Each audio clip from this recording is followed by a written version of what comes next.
So hey guys, welcome back to my channel. I'm Shashank and today I'm going to be talking about one of my most favorite television shows, Better Call Saul.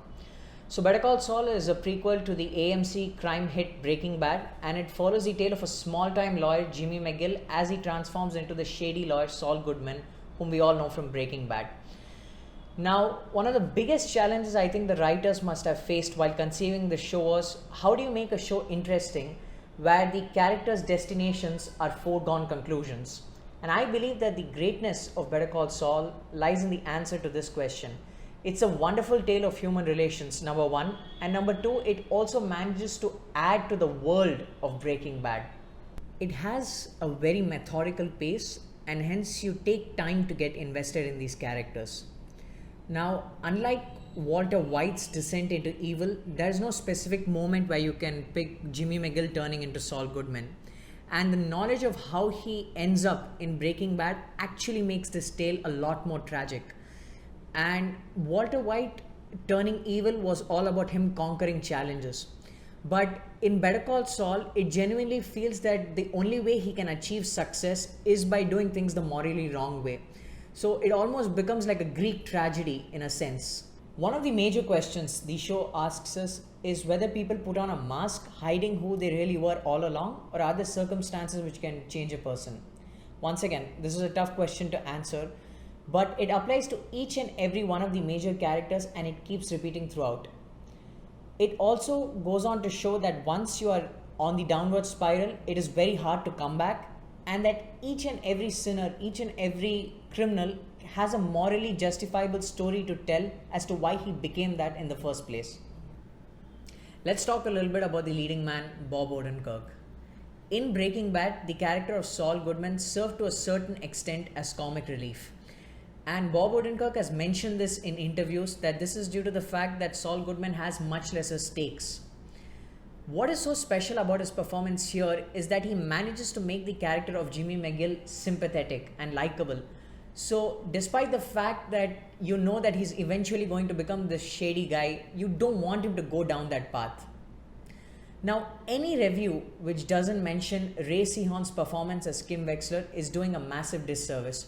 She is without a doubt the standout of this show. And you realize that by the end of season 5, the only thing that is stopping Jimmy from becoming the guy that we know from Breaking Bad is Kim Wexler.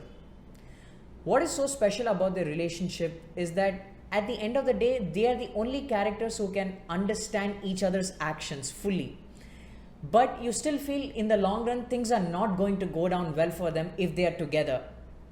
In fact, Kim Wexler's presence brings the massive source of tension in this show. Does she die? Does she go to jail? Does she become morally corrupted? Does she leave Jimmy? There are so many questions surrounding her character, and without a doubt, it manages to bring that dose of unpredictability into the show. Jimmy's relations with his brother Chuck forms the focus of the earlier seasons, and this dynamic is special because however unlikable a character Chuck is, the questions that he raises about Jimmy are all valid. That is one of the things I really like about this show, is that there are times when you really like characters, there are times when you despise them, and there are times when you feel confused about them. That is human nature. It is not black, it's not white, it's always in the morally grey direction. The way this show conveys human relations is not necessarily through long pages of dialogue or through confrontations. It's more to do with non-verbal cues, a simple glance or a gesture from a character indicating that all is not well.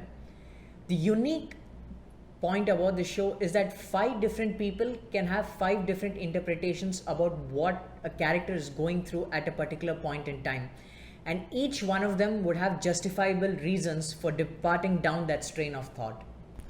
The cinematography, music, and the art direction in the show are all round good. Now, one of the issues that I had in the first 2 to 3 seasons were that the stakes were not as high as Breaking Bad. Enter Lalo Salamanca. He is one of the coolest characters in the Breaking Bad universe, and his ability to exude charisma as well as the way he occupies the space around him makes him the perfect villain. His arrival at the end of season 4 brings in the much needed intensity to this show. Season 5 is not only its best season but also its most intense. It has that Breaking Bad flavor and it puts all of its characters' life in peril.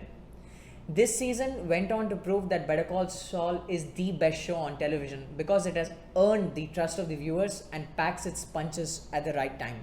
Finally, I think the biggest lesson of this show is that devastation in a person's life, whether it be emotional or physical, doesn't occur in one big moment, but is the result of tiny choices that a person makes that leads them down the bad choice road. This is a wonderful show. If you are a Breaking Bad fan, you have to watch this. Even if you aren't, you still have to watch this because it's a great show. It's available on Netflix. I do suggest you check it out. And if you did like this review, do like, share, and subscribe. Stay safe and take care.